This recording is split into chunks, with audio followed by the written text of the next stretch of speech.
A batida forte do funk não nasceu no Brasil, mas chegou aqui e se naturalizou brasileira. Muitas vezes, as letras do funk são acusadas de serem racistas, machistas e violentas. Os funkeiros rebatem, dizendo que eles falam da realidade que eles vivenciam. Quem está aqui comigo é o sociólogo Breitner Tavares, que defendeu uma tese de doutorado sobre o rap. E vamos conversar agora. Olá, Breitner. Olá. Antes de começar nossa conversa, a gente vai mostrar um vídeo que é um pequeno clipe, assim, um apanhado do que aparece na internet quando a gente pesquisa funk.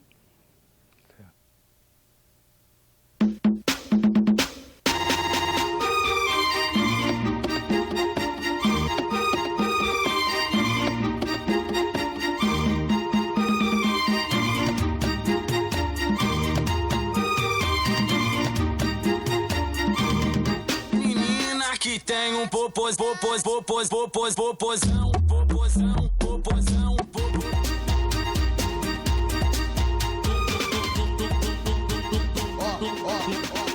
Ao meu coroa, uma coroa, felicidade, paz e amor. Os que quer meu mal, quero longe daqui. E um bichano pra eles cuidar, pra ver se assim para com esse tititi.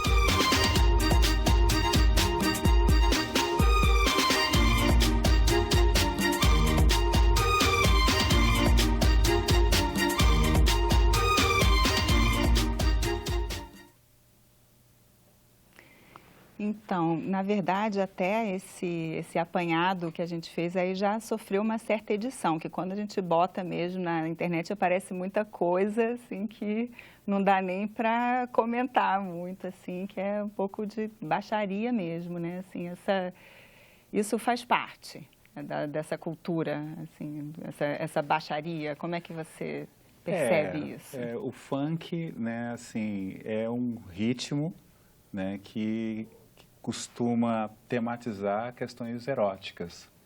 Então, não dá para a gente pensar em funk sem considerar, né, essa dimensão, né, que é uma dimensão humana, enfim, da eroticidade, do desejo, né, da sexualidade, né? Então, assim, o funk, em boa medida, né, ele está investindo nessa dimensão, né, do prazer, do erótico, do desejo, né? E talvez esse seja um dos aspectos que o coloque, né, de certa forma, numa perspectiva extremamente satanizada, né, do funk como algo vulgar, né, ou imoral, né? Mas o funk está falando, de certa forma, de uma dimensão que é extremamente importante, principalmente para o jovem, né?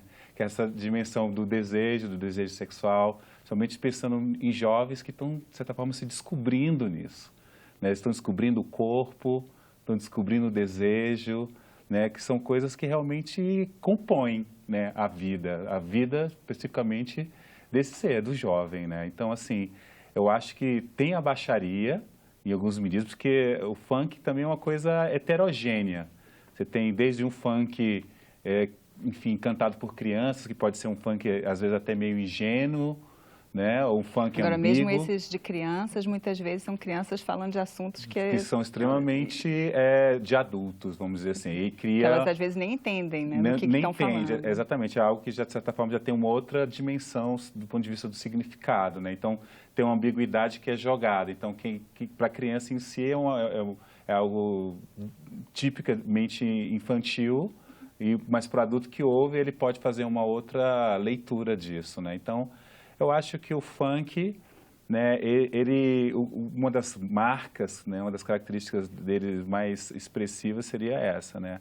Essa dimensão da eroticidade, assim, do jovem. Agora, é claro que isso precisa ser ponderado, né? Assim, a gente tem situações em que o funk é associado a práticas, por exemplo, de violência de gênero, né, de estupro. A gente tem aí, na mídia, situações em que se associam festas, né, ou funk, propriamente dito, vamos dizer, a práticas de violação, de assédio sexual, ou mesmo de estupro, propriamente dito. As próprias letras, né, falam disso. As letras vezes.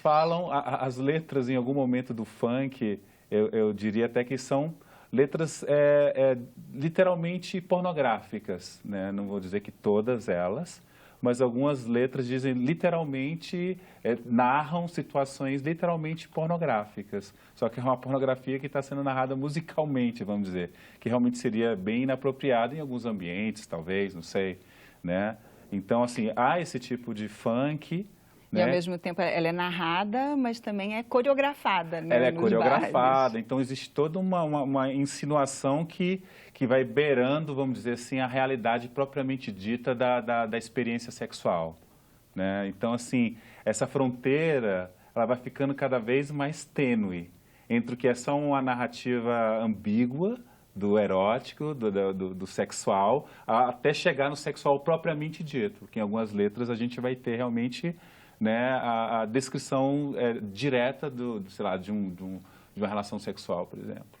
Né? E por que será que fez e faz, né, tanto sucesso aqui no Brasil, né? Que chegou ao Brasil inicialmente, sei lá, uns 15 anos, digamos, mas ele realmente foi apropriado, né? Assim, no início Sim. eram músicas estrangeiras, dizem, parece que chegou de Miami, via Miami, né? Mas Sim. hoje em dia ele é legitimamente brasileiro, né? Sim, você tem alguns ritmos eletrônicos que estão sendo elaborados assim nos anos 80, né, dentro de uma cena hip hop norte-americana, né, da qual vão surgir vários estilos, né,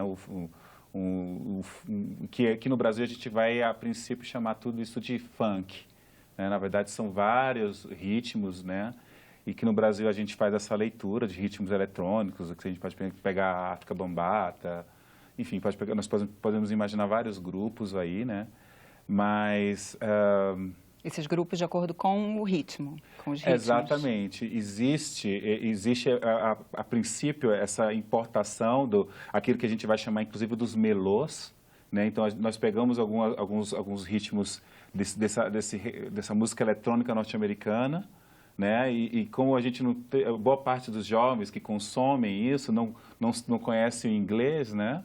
Não conhece a língua inglesa, então eles começam a dizer que determinadas músicas são melôs, ou seja, tem o melô do piolho, né? Tem o melô da barata e assim vai. Pela sonoridade. Pela sonoridade, da lembra palavra. o nome barata, lembra o nome piolho, né? E assim vai. E vão se associando aquelas músicas estrangeiras a coisas do universo, digamos assim, da língua portuguesa, do nacional, do Brasil. Né? E a partir disso a gente vai começando um processo de apropriação, até que num segundo momento, né, como alguns vão dizer, quando as baterias eletrônicas, né, começam a sair do asfalto e subir o morro, né, então a revolução está por vir. Né? Então, no segundo momento, a gente começa a produzir a nossa própria música, né, com as nossas batidas, né, com as nossas letras. Né? Então, começa a ser cantado em português, começa a se criar ritmos diferenciados. Né? Então, surge um funk, digamos assim, que alguns vão dizer originalmente de um funk carioca. Né? Você começa a ter uma cena dentro do rap nacional também, que começa a surgir em vários lugares, Pepeu, Taíde, enfim. A gente pode pensar em vários grupos em vários lugares, Cambo Negro em Brasília, e assim por diante, né? No final dos anos 80 para o início dos 90, né? E o funk também, acho que aí tem a figura do DJ Malboro, que sempre é citada, Claudinho Buchecha e inúmeros outros, vão começar a criar um rap, um hip hop, uma cena, um funk brasileiro. E assim, a partir do final dos anos 90 para o início do século 21, assim, eu me arriscaria a dizer, inclusive, que se a gente fosse pensar, porque o Brasil é considerado o país do samba, né? Se diz isso dentro de um estereótipo, né? De identidade nacional, musical, o samba ainda é algo que representa muito o Brasil, né? Mas se nós fôssemos pegar algum ritmo eletrônico para representar o Brasil no exterior a partir de 15 anos atrás, 10, 15 anos atrás, talvez o funk fosse o ritmo mais representativo. Porque o samba ainda está muito na perspectiva do acústico, né, o baião, o forró. Mas se a gente fosse pegar um ritmo contemporâneo, eletrônico, representativo do Brasil lá fora, hoje não seria o rap dos Racionais MC, mas seria o funk, pela sua característica singular e muito peculiar das batidas, que lembram atabaques, que lembram tambores, a maneira cantada, rasgada, né, que os MCs no funk vão empregar, né? Então, o Brasil reinventa uma maneira de música popular, né, que a gente tem que pensar no funk dessa forma também. A gente está falando de um ritmo popular. Por mais que ele seja, às vezes, moralizado, banalizado, ele é popular, né? É um ritmo, é um tipo de música popular brasileira, contemporânea, né, que tem as suas contradições, como tudo vai ter, né, de certa forma, né?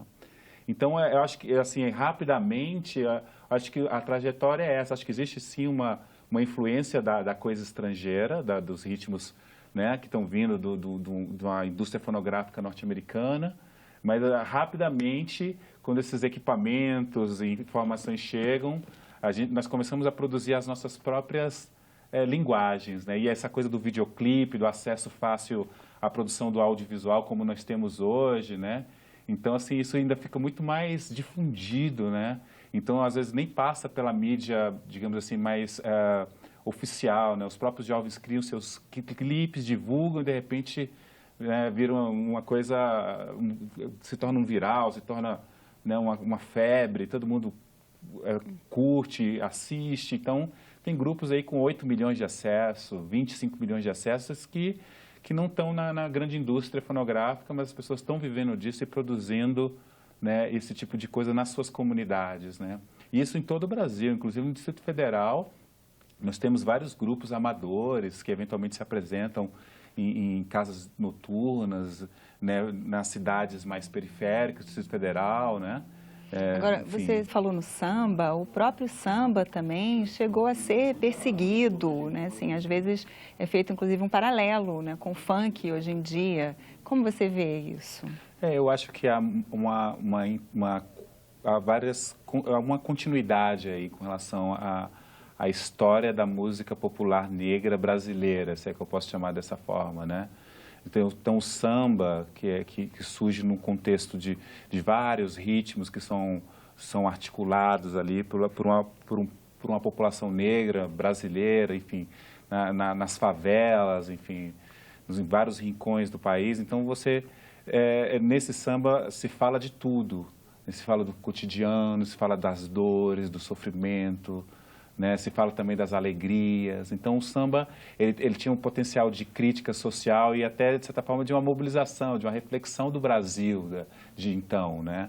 Então, a partir do momento que você começa a estabelecer a necessidade do registro da autoria no samba do Brasil, a partir dos anos 30, de certa forma, você limita, né, essa capacidade crítica. Então, porque para um samba ser publicado, para ele ir para uma rádio, para ele ser cantado, ele precisava de um autor. Então, esse autor tinha que se responsabilizar pelo que ele estava dizendo, né? Então, nesse momento, a gente tem ali um mecanismo de censura e que, de certa forma, limita um pouco essa capacidade de narrar determinadas questões que seriam, digamos assim, um tabu, seriam controversas para a sociedade da época, né? No funk, a gente tem também, nós não temos uma censura, assim, dessa mesma natureza institucional, mas, assim, eu observo que o funk também tem características muito semelhantes, no sentido de ser algo feito espontaneamente, né, pela população, né, que vive uma série de problemas e que encontra na música, encontra no estilo, uma possibilidade também de estar denunciando, ou se não denunciando, mas pelo menos botando para fora através da música, né? Porque o funk, na verdade, não é só essa narrativa do erótico, né? Nós temos outras vertentes que também estão, de certa forma, revelando situações que são extremamente controversas dessa população que vive normalmente em condições de vulnerabilidade social muito grandes, principalmente o jovem, né, jovens rapazes, moças, homens e mulheres, né, que estão em periferias urbanas né, desse país e que estão expostas, né, são de certa forma às vezes deixadas à sua própria sorte, expostas à violência, né? Então o funk, nas suas mais variadas manifestações, também tem esse potencial, assim como a gente encontra no samba, que combina, de certa forma, lazer, né, combina a reflexão de determinadas situações cotidianas e, de alguma maneira, talvez indireta, permite até a mobilização dessas comunidades em prol de suas demandas políticas, vamos dizer assim, com relação às suas demandas, com relação ao reconhecimento de uma cidadania que, de certa forma, é denegada, que não é acessível, melhor dizendo, né? Então, quem está ocupando esse espaço hoje é o funk, né? Eu diria que é um dos ritmos que tem ocupado esse contexto, né? Esse espaço para múltiplas narrativas, digamos assim, né? Que eu já vi até casos, por exemplo, de MCs cariocas que dizem assim, eles eram puxadores de samba e viraram funkeiros, né? Exatamente. Funk, né? Que é o que dá mais, tem mais espaço para essas e até expressões. em termos de ritmo, né? Assim, a batida do funk, né, em alguns momentos vai lembrar o repique, vai lembrar alguma coisa da percussão acústica lá de um samba, né, ou de uma escola de samba, ou de outras manifestações do samba que sejam, assim. Então, na verdade, existe ressignificações, releituras, e que são feitas de maneira espontânea, pela experiência dessas pessoas, desse jovem que ele tá nos blocos na época do carnaval, mas ele também, ao longo do ano, está fazendo outras coisas, está produzindo funk também. Então, eu acho que é isso, existe uma circulação, né, desses públicos em diversos contextos com relação às experiências musicais, culturais que a cidade oferece hoje. Eu não acredito na ideia de tribo, que existe a tribo do funk, a tribo do samba, ou a tribo... Eu acho que, na verdade, é uma categoria complicada, porque acaba atomizando uma realidade que ela, na verdade, ela é difusa, ela é heterogênea, né? Ela estabelece diferentes combinações em função do tempo e do espaço vividos, né? Vividos pelos indivíduos. Então, de certa forma, seria o mesmo público? Em alguns momentos, sim, né? Eu diria que sim. E de diferentes classes sociais, inclusive, né? Eu acho que o funk, existe um funk também consumido pelas classes médias, né? Classes médias brancas, de outros espaços diferenciados, né? Assim, mas eu acho que essa questão que está posta atualmente do funk vinculado, né, à violência, assim, é uma perspectiva que é temerária, assim. Eu acho que a gente não pode responsabilizar um ritmo, né, por um contexto, né, que na verdade é muito mais um problema de estrutura social, de uma desigualdade social que cria, digamos assim, uma permissividade à violência, né? A violência se torna permissiva a partir do momento em que a gente tem uma estrutura social que não estabelece uma educação realmente que permita a valorização do respeito ao limite do corpo do outro, das outras pessoas, do respeito ao jovem, às mulheres, aos jovens negros, né? Então, eu acho que o problema não é em si o funk, assim. O funk, eu acho que ele reflete um pouco essa estrutura realmente que nós temos, que é tão desigual no país, né? No Rio de Janeiro, inclusive, o funk é patrimônio cultural, né, por lei. Mas no momento da aprovação, né, da lei, até parece que houve um diálogo com os defensores e que o deputado até pediu, então, aproveitem, a gente torna patrimônio, mas aproveitem para discutir a realidade, ser um espaço de reflexão, né? E alguns dizem que isso não aconteceu. O que você acha? Bom, eu acho que esse tipo de reconhecimento é importante do ponto de vista institucional. Eu acho que a consagração de algo que já está no imaginário popular das pessoas do funk como esse patrimônio, ou seja, que é algo que é relevante e que realmente diz respeito a uma identidade, a uma memória, né? Mas eu acho que é isso, eu acho que essa discussão, né, como essa cultura também tem um impacto na formação de opinião, né, dos jovens, né, como o funk e a música e manifestações culturais, de certa forma, têm um impacto na formação, né, da educação dos jovens. Eu acho que isso também tem que ser discutido. Claro, que sem um moralismo, sem que isso tenha que se tornar necessariamente um mecanismo de censura, que eu acho que isso aí é extremamente pernicioso para a cultura, qualquer que seja. Mas eu acho que como é algo que é tão importante para o jovem, ele se identifica tanto, eu acho que em alguns momentos, por que não isso ser discutido também como uma ferramenta pedagógica? Eu não vejo problema nenhum nisso também, né? Agora, você falou várias vezes nos jovens, né? Assim, é um movimento mesmo de jovens, isso é consenso, não sai da juventude. Olha, eu acho que o funk está aí há algumas décadas, né? Eu acho que existe uma componente geracional muito importante aí. Eu acho que nós temos o funk lá do DJ Malboro, né, que tinha um outro tipo de narrativa, os melôs, que tinha uma coisa assim, até mais ingênua, não se falava em sexualidade, não se falava em eroticidade, não se falava nem nos problemas sociais de maneira direta, não podia nem falar palavrão, né, porque era feio, porque a gravadora não vai gravar, né? Então nós tínhamos um funk que tinha uma configuração específica no passado, e nós temos um funk hoje que ele tem outras características, assim, e de certa forma ele conseguiu atrair novas gerações para dentro de si, ou as novas gerações deram continuidade a esse funk, né? Então, eu acho que a gente tem um funk hoje que o jovem é bastante identificado nele, né? Ele se identifica bastante aí, né? Agora, eu acho que a gente já pode talvez falar aqui, possamos falar em diferentes gerações do funk, como no caso do rock, né? O rock, né, com pessoas aí com 70 anos tocando, ainda são roqueiras, mas nós temos um rock contemporâneo também. Então, acho que ele vai atravessando gerações, né? Ele se torna estilo de vida para alguns, para outros é só um momento específico, né? Então, nós temos aí diferentes situações, ou se transformar no estilo de vida ou ser simplesmente um modismo passageiro, né? Mas que é geracional e que o jovem, digamos, atual ainda se identifica, se atrai muito, se interessa muito pelo funk. E por outros ritmos musicais também.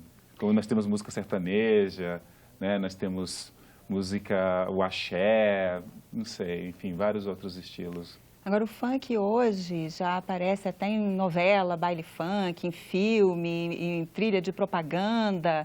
Já virou pop? Ele já foi absorvido pela cultura geral, ou ele ainda é uma coisa de periferia, ou existem os dois? Eu acho que é isso. Eu acho que existe essa ambiguidade, né? Eu acho que ele, às vezes, é um produto tipo exportação exótica do que é o Brasil hoje, o Brasil da favela, né? Um Brasil que é pobre, mas que é sensual, né, que é sedutor, né, e, enfim.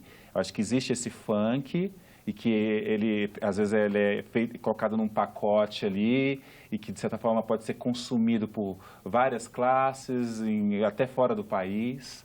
Nós temos alguns funkeiros que vão tocar fora, sei lá, a Tati Quebra Barraco, na época que ela apareceu, sei lá, foi para a Alemanha, teve turnê, você tem outras funkeiras, né, como a Ludmilla, né, enfim, que está aí, né, na indústria cultural brasileira, aparece nos grandes programas de TV, né, dentre outras, né? Então, nós temos uma série de camadas, de estratos, de níveis de consumo desse funk. Desde um funk que pode passar no horário nobre, para a família brasileira assistir, e que ela não vai ficar escandalizada, né? A família toda vai dançar o funk, e você tem aquele funk que só vai poder realmente passar depois da meia-noite, num lugar fechado, né? E que nem todo mundo pode ouvir, né? Talvez um funk para maiores de 18 anos. Breitner, infelizmente nosso tempo acabou, mas muito obrigada por trazer aqui essa visão, essa análise do funk. Ok, que agradeço. Eu agradeço também a você que nos assiste. Eu conversei com o doutor em Sociologia, Breitner Tavares, sobre o funk. Se você quiser fazer alguma sugestão ou crítica, ligue para o Alô Senado no número 0800 61 22 11. E esse aqui e outros programas da TV Senado estão disponíveis no nosso site, O endereço é senado.leg.br/TV. Mais uma vez, obrigada e até o próximo Cidadania.